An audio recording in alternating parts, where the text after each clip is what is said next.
जो एक टाइम पे लोगों का इंस्पिरेशन था, उसका नाम है एमबीए चाय वाला। उसे कैसे एक स्कैम मास्टर का टाइटल मिला, on the other and same time पर सेम बिजनेस को लेकर चाय सुट्टा बार कितने ज्यादा हाइपर हो गया, इन सभी सवालों का जवाब हम जानेंगे इस वीडियो में। पहले तो हम समझते हैं इन दोनों बिजनेस की थोड़ी सी हिस्ट्री, क्योंकि यही चल के आगे एक बहुत बड़ी बर्बादी होगी और इवन दूसरे की सक्सेस का कारण बनती है। चाय सुट्टा बार के फाउंडर और एमबीए चाय वाले के फाउंडर दोनों मध्य प्रदेश से आते हैं। 2016 में चाय सुट्टा बार की शुरुआत हुई। वहीं अनुभव दुबे अपनी यूपीएससी की प्रिपरेशन के लिए दिल्ली में थे। एक दिन उनके स्कूल फ्रेंड आनंद नायक, जो कि चाय सुट्टा बार के को फाउंडर हैं, उनका कॉल आता है और आइडिया ये था कि क्यों ना हम एक बिजनेस को शुरू करें। उस टाइम तक अनुभव को भी रियलाइज हो गया था कि यूपीएससी क्लियर नहीं होगी और फिर बिना बताए वो अपने पेरेंट्स को इंदौर वापस आ जाते हैं और दोनों मिलकर मार्केट में रिसर्च करते हैं। रिसर्च के बाद उन्हें एक पोटेंशियल दिखा चाय का बिजनेस और उन्होंने ये भी सोचा कि इस बिजनेस को हम कम इन्वेस्टमेंट में कर सकते हैं। दोनों ने मिलकर अपनी सेविंग्स लगाई और उन्होंने अपनी पहली शॉप शुरू की, और वो भी एक स्ट्रेटेजिक लोकेशन पर गर्ल्स हॉस्टल के बाहर। और यहीं से शुरुआत होती है चाय सुट्टा बार की कहानी की। वहीं हम देखें तो एमबीए चाय वाला की शुरुआत होती है उसके अगले ही साल, दैट इज इन 2017।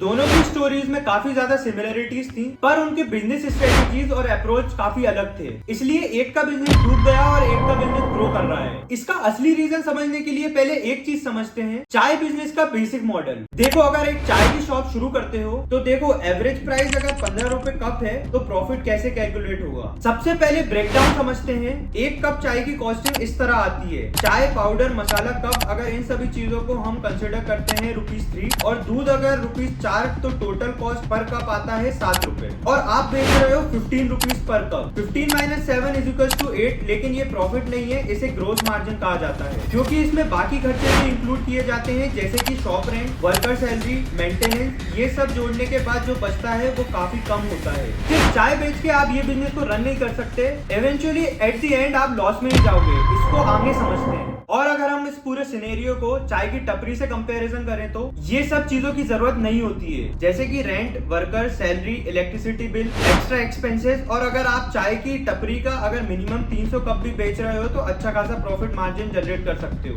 ये भी वेरी करता है कि आपकी बेस्ट ऑन लोकेशन होनी चाहिए जहां से आपका स्टॉल रन हो सके, और इस पूरे कॉन्सेप्ट को कहते हैं unit economic. Coming back to the topic, MBA Chai Wale की फ्रेंचाइजी खरीदने के लिए मिनिमम इन्वेस्टमेंट 15 लाख रुपए होता है। लेट्स कंसीडर, अगर एक दिन में भी आप 300 कप चाय बेच रहे हो तो भी महीने के एंड में सारे खर्चे निकालने के बाद भी उतना प्रॉफिट नहीं होगा जिससे आप अपना बिजनेस को लॉन्ग रन में चला पाओगे। और अभी के टाइम पे ये दिक्कत है कि एमबीए चाय वाले की फ्रेंचाइजी पर 300 कप भी सेल नहीं हो रहे हैं, जिससे फ्रेंचाइजी ओनर के लिए अपना इन्वेस्टमेंट रिकवर करना और भी मुश्किल हो गया है। इस वजह से एमबीए चाय वाले के फ्रेंचाइजी के ओनर खुद उनके ऊपर स्कैम करने का एलिगेशन लगा रहे हैं, क्योंकि प्रफुल्ल ने खुद कहा था उनको कि दिन का 10,000 रुपए से भी ज्यादा सेल होगा, लेकिन एट दी एंड ऐसा कुछ भी नहीं हुआ। और यही सीन है तो चाय सुट्टा बार कैसे ग्रो कर रहा है, और उनका भी फ्रेंचाइजी का कॉस्ट उतना ही है और उनके आज most of the store profit में चल रहे हैं और काफी स्टोर ब्रेक इवन तक पहुंचने वाले हैं, मतलब कि उनका सारा इन्वेस्टमेंट वापस आ चुका है। पर कैसे? यहाँ पे 3 चीजें पिक्चर में आती हैं। पहला, स्ट्रेटेजी। देखो, MBA Chai Wala was more focused on personal branding. Prafull लोगों को अपनी कहानी से इंस्पायर करता था,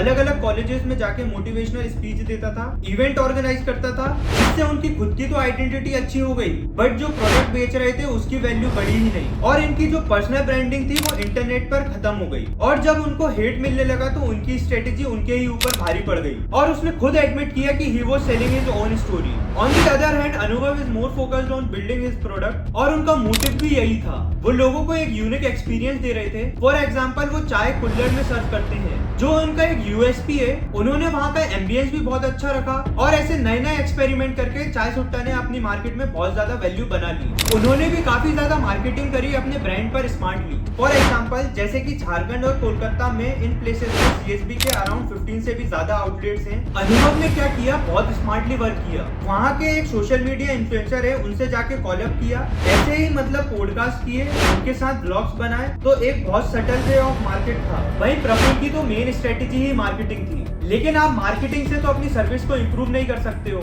इसके लिए तो आपको ग्राउंड लेवल पे काम करना ही पड़ेगा, और शॉप पर लोग आपकी स्टोरीज तो सुनने नहीं आएंगे। आपकी सही स्ट्रेटेजी डिसाइड करेगी कि आपका प्रोडक्ट की क्वालिटी कैसी है, और यही हमारा नेक्स्ट फैक्टर बनता है, जो ये है कि प्रोडक्ट जो आप बेच रहे हो जो लोगों के लिए वैल्यूएबल है भी या नहीं। एमबीए चाय वाले जो प्रोडक्ट बेच रहा था वो काफी ज्यादा एवरेज था विद दी हाई प्राइस। वैसे तो एमबीए चाय वाले का प्रोडक्ट चाय ही है, उसमें वो ज्यादा कुछ इनोवेशन नहीं कर सकते हैं, बट बाकी जो प्रोडक्ट वो बेच रहा था और वो एक्सपीरियंस कर रहा था उसकी क्वालिटी कोई खास नहीं थी अकॉर्डिंग टू द प्राइस। और अगर हम चाय सुट्टा की बात करें तो उन्होंने प्रॉपर मेन्यू इंजीनियरिंग इन जैसे कॉन्सेप्ट को यूज करके अच्छी तरीके से क्वालिटी प्रोडक्ट और उसमें भी काफी वेराइटी ऐड की ताकि कस्टमर के पास यूनिक ऑप्शन रहे। और उन्हें ये भी अच्छे से पता था कि इंडिया एक प्राइस सेंसिटिव मार्केट है, तो उन्होंने अपने प्रोडक्ट की प्राइस काफी कम रखी जो कि कस्टमर के लिए काफी रीजनेबल थी। लास्ट चीज आती है लोकेशन, जो कि बहुत ज्यादा मैटर करती है इन चीजों के लिए। इसका मतलब ये है कि आपकी शॉप कहाँ पर है। Is in the city,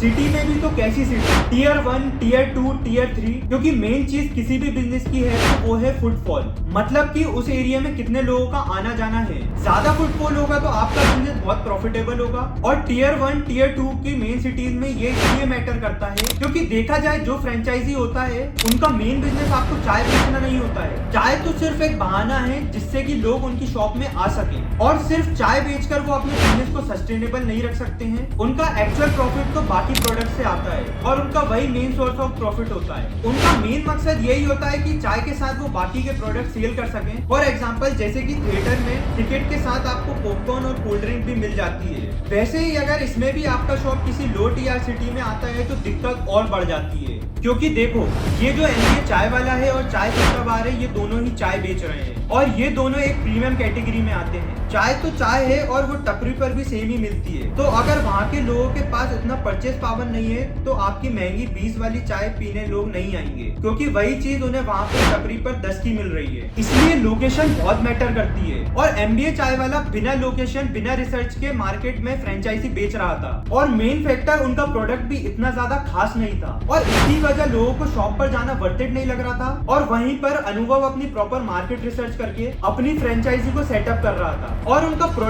product experience भी काफी लोगों को अट्रैक्ट कर रहा था। और आज की कंडीशन में एमबीए चाय वाले के आउटलेट्स काफी ज्यादा बंद हो रहे हैं और वहीं पर आज के टाइम में चाय सुट्टा बार 550 से भी ज्यादा आउटलेट्स हैं, जो कि 320 सिटीज से ज्यादा में। उनका इंटरनेशनली भी प्रेजेंस है, जैसे कि दुबई, नेपाल। आज उनकी टर्नओवर 150 करोड़ से भी ज्यादा है। और एक इंटरेस्टिंग बात, ये कंपनी एक बूट स्ट्रैप कंपनी है।